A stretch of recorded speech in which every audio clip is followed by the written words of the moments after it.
Welcome to something new from Rainmakers. It's Profiles in Philanthropy, where we talk with people who are donors, who are doers, who are people who are involved in making things happen, although not necessarily they are the operator of an NGO themselves. Today we're very fortunate to have with us Dean Allen, who is one of my favorites and certainly someone who's going to inspire you. Dean, welcome to the show. My pleasure. Profiles in Philanthropy, but we have to know a little bit about you first. You're a CEO of a big corporation in Seattle, Washington, right? Well, we like to think of ourselves as a big little company, but yes, I will have the pleasure of working at McKinstry Company here in town. What does your company do? We're in the designing and building and operating of mechanical electrical systems and a big bent towards energy efficiency. I've heard you in other speeches refer to yourself as an air conditioner repairman. That's Or a plumber. Or a plumber. But it's a very big structures.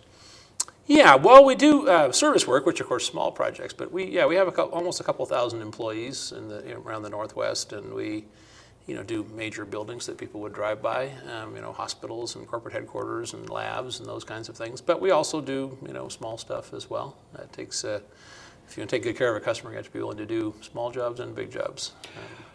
Speaking of taking care, apparently you take care of your employees because together the company and your employees, all as a group, earned the 2010 Outstanding Philanthropic Corporation Award from the AFP, Association of Fundraising Professionals. Congratulations. Thank you. Yeah.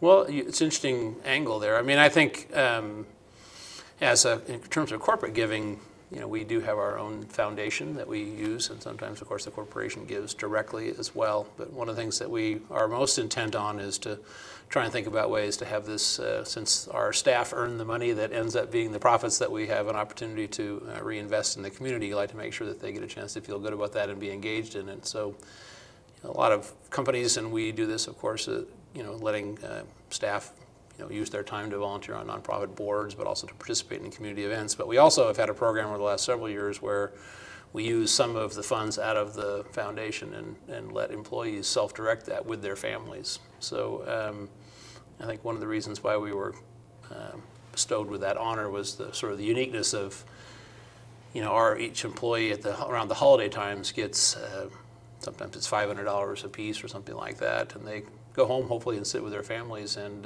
talk about what's important in their community for them, which is not the same for every family, of course. And they get a chance to direct that, and then the foundation in turn makes a contribution to that charity on their name. Wow. Fun way to get people involved. Something else, on the website, the McKinstry website, particularly the part about giving, you talk about how time is the ultimate gift. So you enable your employees to do other things than just work for you, huh? Is that it?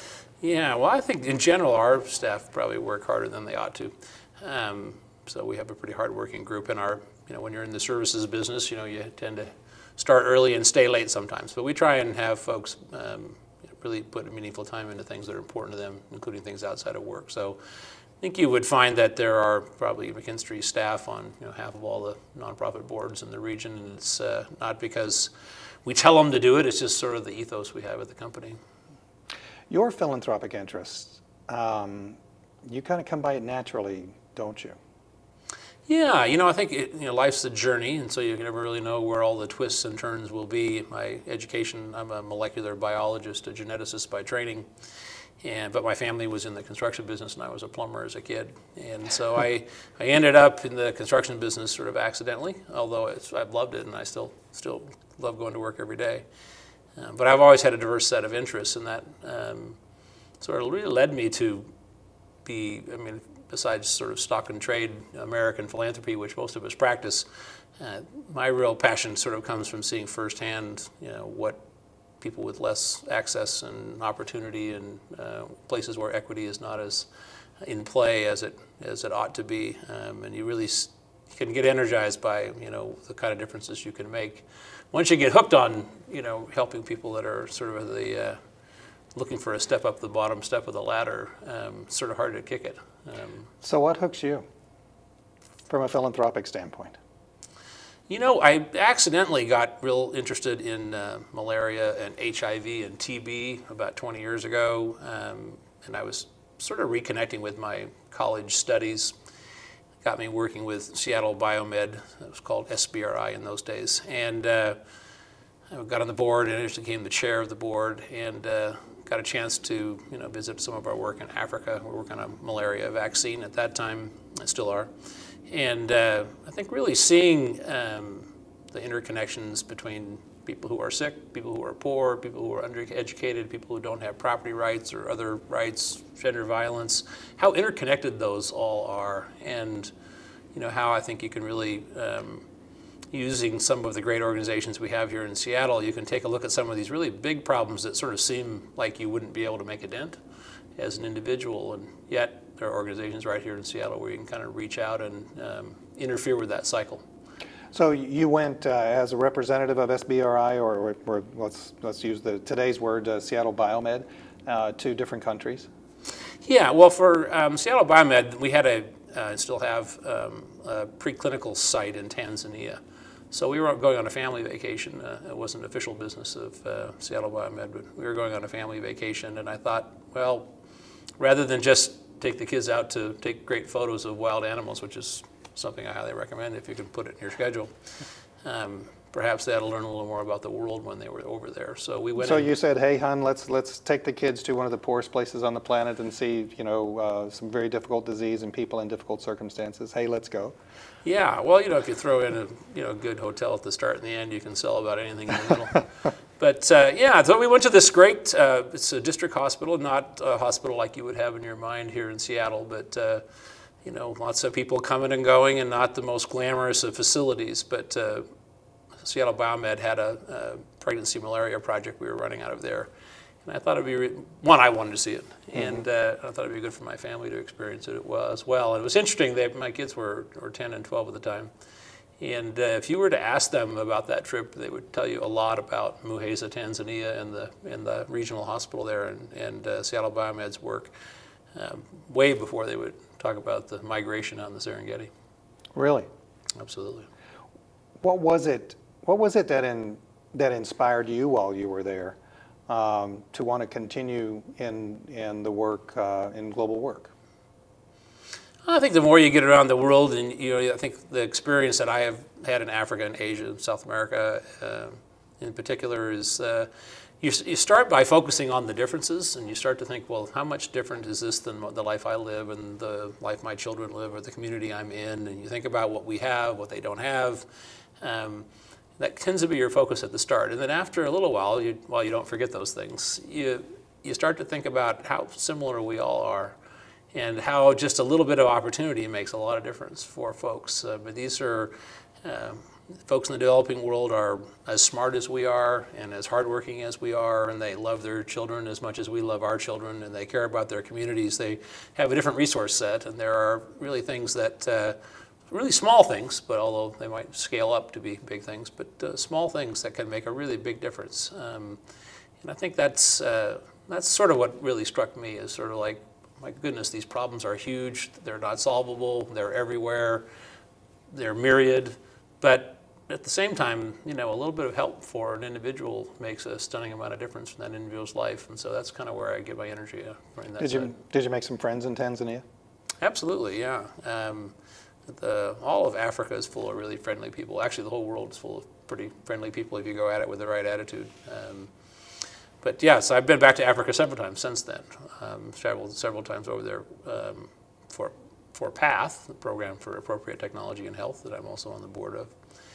And PATH has offices in almost 40 countries around the globe, and about a dozen in sub-Saharan Africa. So I've been back to East Africa, but also the rest of Africa, looking at projects around PATH's work on health system strengthening and immunization and behavior change type work.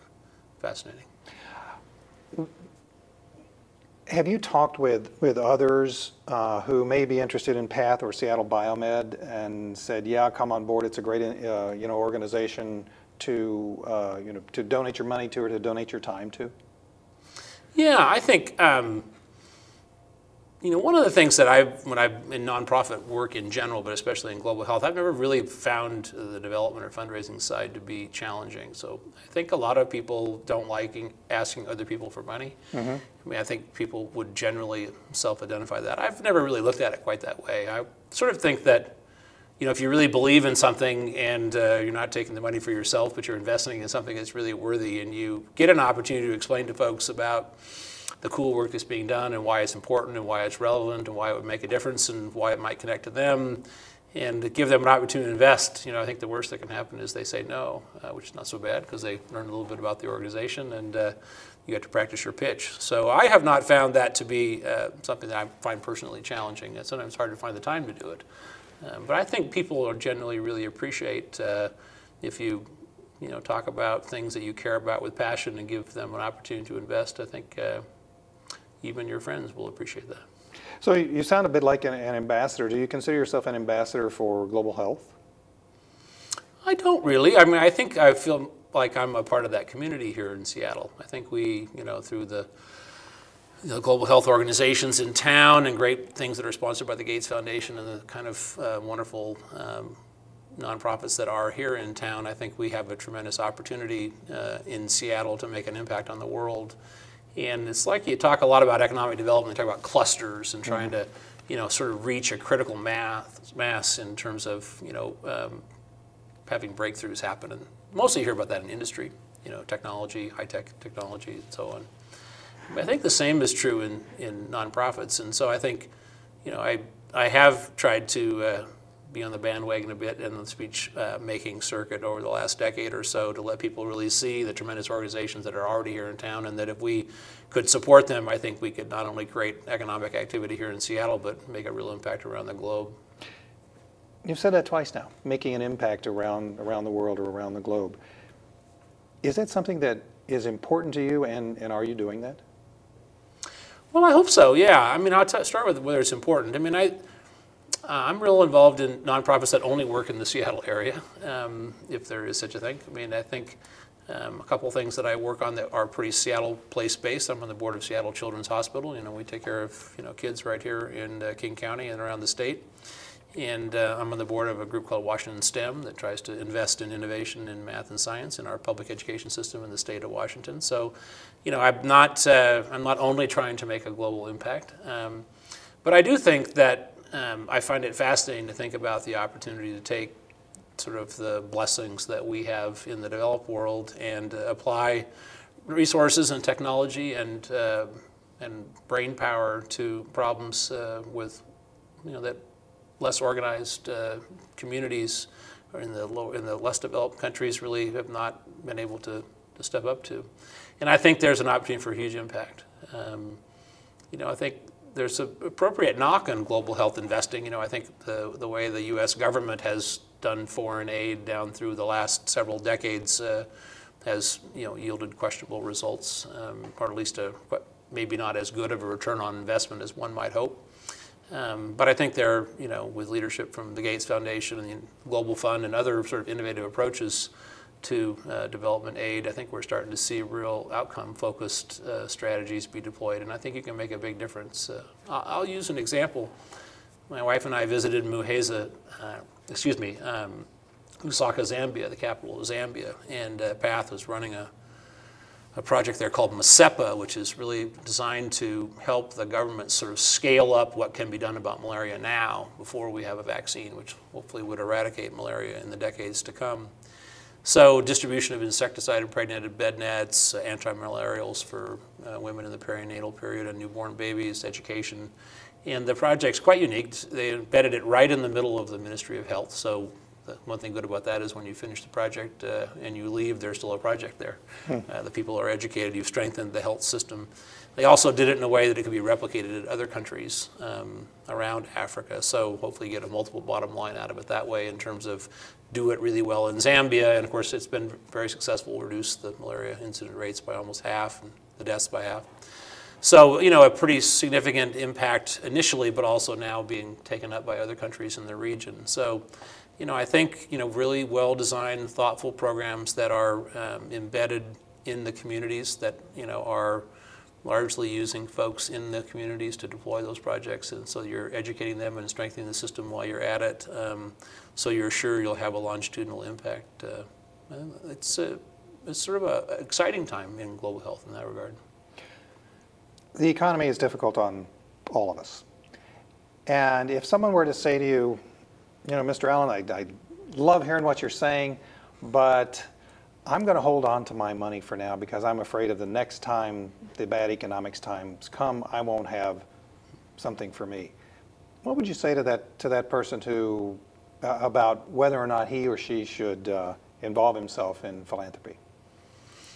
Yeah, I think, it certainly strikes me as a normal reaction when there are ups and downs in the economy or even your own personal, economics, if you lose your job or have a problem and so on. I mean, that makes perfect sense. I think I would encourage people to think about how lucky they are, not how unfortunate they are. I think you think about, people around the globe living on $5 a day or, $10 a day or $1 a day, and then you think about when we are feeling a little unfortunate about our economics of our family, of our situation. I think if we're honest with ourselves, we still have a fair amount of capacity that we can use to help others. And I think it really, understanding that and then, finding something that you're passionate about, where I don't think it's as hard to find $100 in a tight budget if you really care about something. And I think connecting with things that you're passionate about, that you resonate with, that you can be involved in, might change your perspective on whether or not you have the economic resources to support. And of course, some people don't, and your own time, of course, is very valuable. And there are ways to make a big impact without a wallet. Everybody who's watching right now, they're saying, "Man, I'd love to hear a story." Tell us the story about where you think you made your biggest impact, or who had the biggest impact on you. Well, that's a complicated question. I guess next time I'll have you give me the questions ahead of time. All of them. I think a guy named Earl Davey had a real big impact on me when I was in college. So I went off to college. My dad was an engineer. He had a mechanical contracting company. He probably thought I would be an engineer. And I probably would have been an engineer, except it wasn't in vogue to do what your dad wanted you to do when you were 18 in 1972. And I ran into Earl Davey, who was the head of the biochemistry department. He's a famous Seattle guy in a certain regard. He went on to found Zymogenetics, a really prominent biotech company, and is a brilliant scientist and with tremendous inventions and discoveries on his part, especially in blood clotting research. But he grabbed me, and I'd been involved in a Boy Scout troop that he was involved in, and he said, "Well, if you're just because your dad wants to be an engineer, if you don't want to be an engineer, you can do something with your math and science capability. You ought to get a degree in biochemistry." And I thought, well, that didn't sound like much, but he showed me an electron microscope and talked to me about recombinant DNA, what we would call gene sequencing today. And that sort of lit me up and gave me something to be interested in. And so I think once school became really exciting, then of course it take a whole new perspective for you. I have had so many good stories, looking at, the kinds of impacts that, happen around the globe. I don't know that I can pick a single one. I will say that, when I was in Vietnam a couple of years back, we were looking at, again, PATHS programs there. We started in the north, worked our way south, and, after having spent a decade praying I would not go to Vietnam, here I was paying to go to Vietnam. And it was a fascinating place, and just inspirational in terms of thinking how much that country has recovered and how they're not super angry with the Americans, although that was sort of your perception when you would go there. But we went out to the province of Tre Vinh and to an immunization day, and there were just some fantastic stories happening around that day. We had visited a middle school, and where they had an innovative strategy. They had taken middle schoolers, and when a new baby was born in the province, they had a middle schooler be their adopted mentor, if you will. And they were in charge of, the immunization card that you and I had for our kids. We would guard that with our lives, and every time we go to the doctor, make sure we've got all the little check boxes and all the dates in there with the doctor's initials. And in more rural settings, that's harder to do in underdeveloped countries. Although Vietnam's coming along. So they would have these middle schoolers sort of take the assignment of going out to the homes and teaching the parents, why immunization was important, walk them through that, and then help them fill out the card. And they were responsible to make sure that these newborns got in for all their shots. And then we went to see them bringing the kids to immunization day. I got to see a lot of great PATH products and strategies on display, their cold chain management work and so on.